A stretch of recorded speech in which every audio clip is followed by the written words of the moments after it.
Hello everyone, this is Mumbo here, welcome back, and today we're back on the Hermitcraft server. It is episode 29 and we're currently over here by the gigantic hostile mob farm, ready to start recording another video. And I've got to tell you, ladies and gentlemen, I am pretty excited to start recording this one because today I am recording from a different, that didn't work in the slightest, I am recording from a different Minecraft account. As you can see, my username has now changed. I'm no longer Mr. Mumbo, I'm just referred to as Mumbo. Now this is a pretty cool change by Mojang. They have now allowed you to alter your current Minecraft username, so that means that you can change them. You don't have to get a new account if you want to get a new username, which means I've changed my current account. This one here, I've also changed my camera account to Mumbo Jumbo. So I've got two Minecraft accounts. Both of them sound very official and very, very professional, which I like. I'm very happy that they've implemented that because I was stuck with V2 Jester as my second account name. I mean, what an awful name. What on earth was I thinking? I mean, I have to remember that was about 4 years ago. I think the thing is, I wanted to be called Jester on YouTube for some bizarre reason, and Jester was already taken, so I guess my 14-year-old mindset was, well, you know, I can be version 2, so that is where V2 Jester came from. But anyway, that's enough talk about Minecraft usernames. How about we take a look at how many items we have got from our mobs farm. So I have spent around about 6 hours AFK over here, or should I say right at the very top of the sky. Right at the top of our elevator we have got the AFK platform. Spent about 6 hours up there while I was over at college, just standing up there gathering up the item drops. So let's just pop inside and take a look at how many we've got. And as you can see, we have got absolutely tons of the stuff. That is 2 and a bit chests of gunpowder. If we just head over to the other side, we have another 2 double chests of gunpowder there, which means we've got 4 double chests in total, and I'm assuming it is pretty much the same story for all of the other item drops. Yeah, we've got a bunch of them there. We have got a bunch of them there as well. I mean, this really is working like a charm. And you may notice that there are some items missing. For example, over here, there's a few bones missing. I believe a hermit just popped along and picked some up. And if any hermits are watching this, feel free to do that. I mean, obviously, don't take the mick. Don't take hundreds upon hundreds of items because I might need to use them. But all of these resources are completely open to the public. You can pop along, pick up anything that you need. I'm not going to mind because, as you can see, it really is producing quite a lot of stuff. Let's take a look in the end chest. Yeah, we've got a few little drops from the witches as well, not too many, but I was never really expecting that. So the mob farm is working like an absolute treat. The whole system is working perfectly. But if we head outside, you may remember I've been having a bit of crisis, okay? I've been having a bit of a crisis with what I'm going to be doing with this area. Now, my original idea was the desert, but sadly that hasn't come together. So as you can see, I have started work on turning this into a snow biome. Now, we were actually going to be building this as an ice spikes biome, which I think look really very cool. But the first thing that we've got to do is we've got to clear out all of the sand and replace all of that with snow. It's quite a long process, so I think I'm going to time lapse it. So let's begin.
Alright guys, as you can see, I have done the entire bowl area. Now everything is filled in with snow. All of the sand has been replaced with snow blocks. It is all looking suitably wintry, nice and chilly. I much prefer it to the desert that we had. It looks so much better, and I'm really excited to get all of the ice spikes in because I'm sure those are going to look absolutely awesome. Now I do have just a few things that I want to mention to you. The first thing that you may notice is that I didn't do a moving time lapse then. I just did a regular static one, and that is quite simply because I'm really bad at judging the timings, okay? Whenever I try and do a moving time lapse, Basically what happens is I get about 15 seconds of useful footage, and then the rest of it is my camera guy travelling off into the distance, starts filming all the hills and the trees and all the wildlife that you're not meant to be seeing, and yeah, it just doesn't work particularly well, so I decided to do a static time-lapse for that one. I hope you don't mind. The next thing that I want to mention is you may notice I am getting a few rather large lag spikes, and that is actually caused by the mob farm. As you can see, I just got one there. It's caused by the mob farm. Basically, when it all activates, it causes a massive lag spike,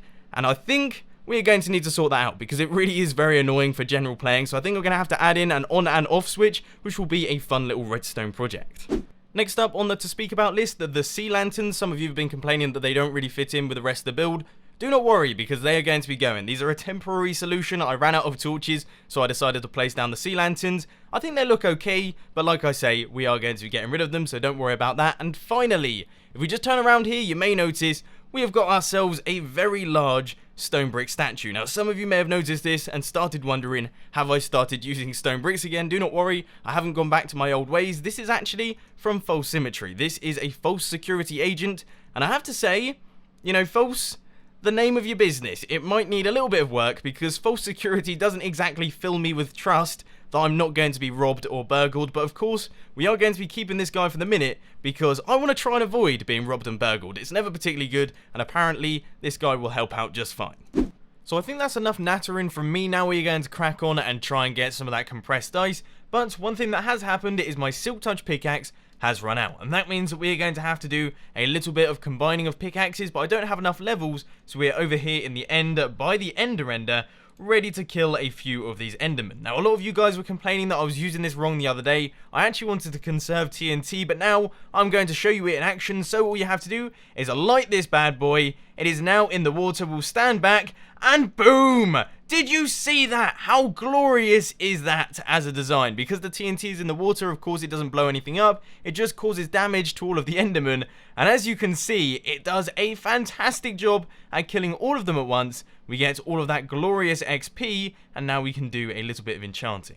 So here we are in this crazy biome. This is definitely one of my favourite biomes in the whole of Minecraft. The Ice Spikes biome is just seriously impressive as it is, but in Amplified Worlds, it looks absolutely amazing. So what I'm doing right now is I'm walking around and I am taking screenshots so that I can get a rough idea of how everything looks, get an idea of what the ice spikes are actually like, so that I can recreate them inside the dome. But also another thing that I've got to do is I've got to get myself some food.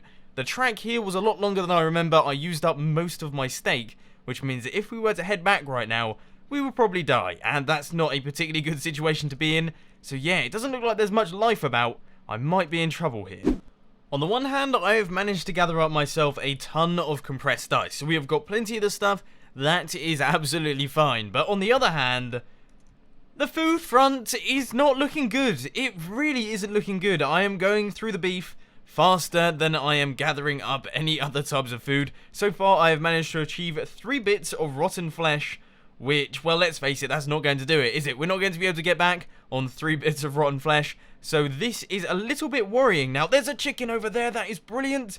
That could do the job. Let's do some serious parkouring to get over to the other side. Oh, I've missed it. Well, we have found 1 chicken, so like I say, we are not out of the woods just yet, are we? We actually managed to make it home with quite a lot of food to spare, so I feel like I made a bit of a drama out of nothing there, but now what we're going to do is we're going to get down to business and construct one of those ice spikes. Let's see how we can do it. Alright, so as you can see, I have been doing a little bit of work here. We have got ourselves 1 ice blob and 1 ice spike. That is what I'm going to be referring to them as, because of course, you know, we've got the ice blobs and the ice spikes. It's as simple as that. Those are the 2 different types of things that you can get in the ice spikes biome. Now, the ice blob, absolutely fine with. I can do those all day long. They're nice and easy to build. It's just a bunch of blocks all in a nice blob formation. Whereas this, the ice spike, it's a little bit more difficult, okay? I've been looking at my screenshots. I've been analysing my video footage. I'm trying my best to make this look like a legitimate structure, but it really is very tough, okay? This is one of those structures that looks organic when it's inside the biome, but when you're trying to construct them, it's very hard. It really is very hard, so I am trying my best, and I will see what I can do in terms of building more of them. Now, one thing that I will mention is you may notice this is a relatively small one. Don't worry, we are going to be building taller ones in and around the base. We're going to put a few out here, obviously a few around the back, and also all the way across the other side. So I think I'm going to get down to business. I'm going to keep constructing these things, and we'll see how it looks like once we've got a few more of them.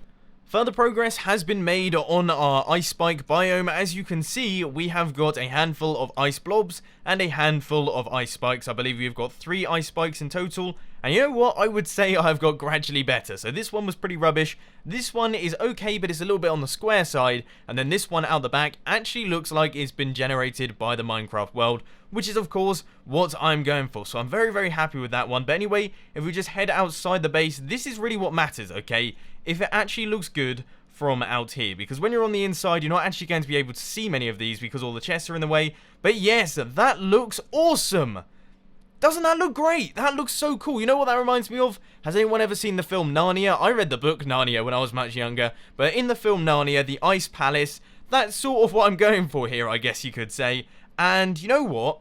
It actually looks quite good. It really does look quite good. Those things are standing tall. I quite like the fact that we also have the heights going upwards. So we have the smallest one at the front, then we have a middle one, and then we have a tall one out the back. I might do the same thing on the other side when we come to building all of these on the other side here.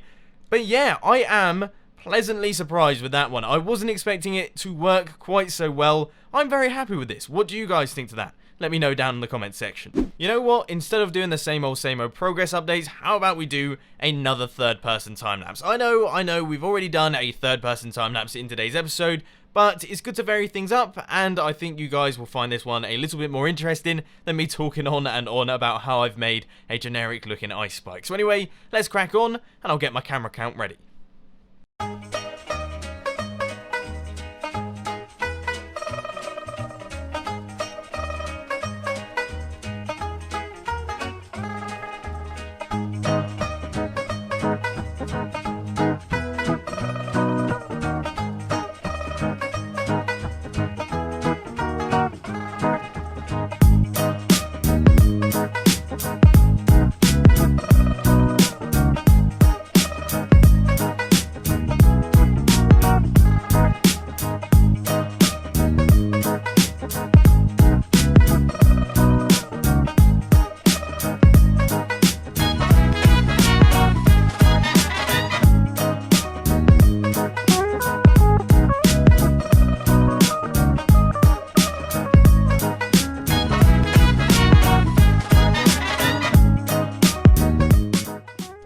So there we go, all of the ice spikes are now done and dusted. I hope that you enjoyed that little time lapse there, even if most of the stuff that I was doing was actually out of frame. I do apologise for that. I kept forgetting to adjust my time lapse account, and that meant that a lot of the tips of the ice spikes you didn't actually get to see being constructed. But anyway, if we just head outside, as you can see, the left hand side is considerably shorter than the right hand side. I tried my best to play it safe, make sure that I didn't go overboard with the height of these things, and I played it a little bit too safe because, as you can see, these two look pretty similar in size, and this one out the back you can't even see because all of the icy stuff from the actual machine is in the way. So that's not particularly good, is it? That doesn't look very good. So what we're going to have to do is we're going to have to increase the size of this back one. I'm considering making it even taller than the right hand side one just to sort of balance it out. But there is one slight problem.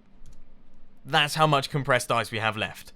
We have barely got any of the stuff. I'm a little bit concerned because I don't really want to go all the way back to that biome again, probably run out of food again just to gather up all of that ice. I'm going to check my chest to see if I've got any because I'm fairly certain, I really am fairly certain I brought some along. So let's check in here. There's none in there. Oh, it's not looking good for us. Oh, okay, so there is 2 more stacks. So yeah, we have a half decent amount, but still, you know, it might not be enough to construct a really tall ice tower. We'll have to wait and see. Well, I must say, we are nice and up tall here. Look how tall the ice spike I have managed to create is. I'm going to take a screenshot right there because I really like the view from all the way up on top of this thing. But anyway, let us do the honors. Let's walk to the edge and throw ourselves off into the drink. And let's take a look at how this ice spike actually looks, because there's no point in having a really tall one that looks really silly. So here we go. Yeah, oh, I've forgotten to take down my snow pillar, so we'll sort that out in a couple of seconds, but I just want to get a rough idea of how this actually looks from the outside of the base. So let's walk along this way. My lag spikes are kicking in once again. Let's walk along here, and do the old turnaround around about here. Good stuff! Oh boy, doesn't that look cool? I don't know if it's just me, okay? I don't know what it is about ice spike biomes, but something about them is just seriously awesome. Well, I can confirm I'm absolutely over the moon with this place. It really has made me happy to see that this project has come together. I'm really glad that we got rid of the desert that we had. The ice spikes biome has worked out 10 times better than expected. But that isn't all we are going to be doing in today's episode. We have done the main bulk, but we still have a bunch of stuff to do. First off, we need to implement the on-off switch for our mob farm, because seriously, these lag spikes, they really are driving me mad. I don't know if I can put up with them for very much longer, so I'm going to get my redstone hat and boots on, and let's get to it. So here we are at the maintenance level of our mob farm. This is where we are going to be building the on-off switch to turn this thing off when we don't want it to be lagging out the whole area underneath. But I just thought I would show you guys, check out the view that we have from this area. The maintenance part looks pretty sweet, but I think what we're going to be doing is we will construct this somewhere out here. Now, the one thing that I am going to say is, of course, I am going to be making this place symmetrical because it has to match up with the rest of the base that we have up here. So this can be where the lever goes, and then we will have a redstone line running off like this, and then around across there. And we will also have another line of just half slabs, no redstone on top of these, are going across like that and all the way along there. But one thing that I have just realized is this off-centered? No. Thank goodness. I got very scared then. I thought that this was built off-centered and we had done the whole base entirely wrong. Phew. So I've managed to make a bit of a mess here. As you can see, there is redstone going all over the place. I'm trying my best not to intersect any redstone lines that we currently have running. But basically what we've got is we've got a redstone line that runs all the way across like this. It goes into this block here, and then the redstone goes up like that and into our hopper clock. So that is going to deactivate the clock, meaning that it will no longer spurt out any more water. As you can see, I've had to do some little bits of modification to our mob spawner. We've got an upside down half slab here, and that is to allow this piece of redstone to actually travel up and across to our hopper timer. But anyway, now it is time to walk back across. We'll take out these blocks here, and we'll go back along our redstone line all the way across all of this, and we will chuck down our repeater, and we will see if this actually works. So here we go. This is where our switch is going to be. Place down a repeater and give it a flick, and as you can see, our redstone line has now turned on. We'll run all the way back across, right the way over to the other side. All of the redstone looks like it has in fact switched on, and I'm going to try my best to see if the hopper timer is actually working. It's a little bit dangerous working up here because, of course, you know, there's quite a big drop, but I'll see what I can do. Excellent. The hopper timer has now stopped working. As you can see, we are no longer getting pulses through our mob farm, which means it is actually deactivated. And if we actually take a look inside, I'm sure we'll be able to just about do this, maybe. Yeah, we'll take out this block here. If we take a look inside, we should be able to see that, yes, it has all been shut off. All of the water is out, and it is not being toggled on or off. But anyway, I'm going to replace this block here. We're going to head back down, take out any temporary blocks that I've placed because we don't want any of those. And I'm going to have to place down all of these half slabs on the other side. They won't serve a purpose, but they'll make it look symmetrical. Right, so that is all done and dusted. All of the half slabs should now be matching up on either side. So anyway, let's do the honors, head around the back, make sure that we aren't going to land on any lily pads here, jump down all the way to the bottom. There we go. It takes a very long time indeed. And let's look up at our mob spawner and make sure that it all matches up and it all looks correct. So let's stand on this lily pad here.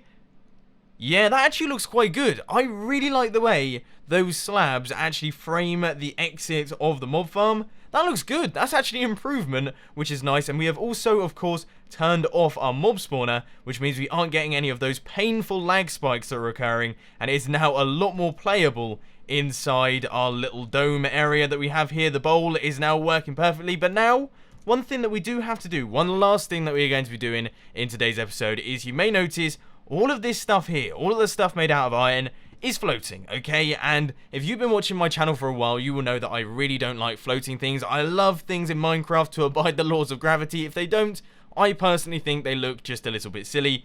So what we are going to be doing is we're going to be constructing a bit of a support structure. Now, it's not going to be anything too fancy, it's not going to be spectacular in any way, shape or form. It's just going to be nice and simple, but it will make sure that it doesn't look like this thing is flying in the air. The support structure is now in place, and I don't know, the whole thing it looks just a little bit industrial. And I know that's the idea, okay? The whole point of this place was meant to be that it's industrial, okay? We're building farms. It's all about function.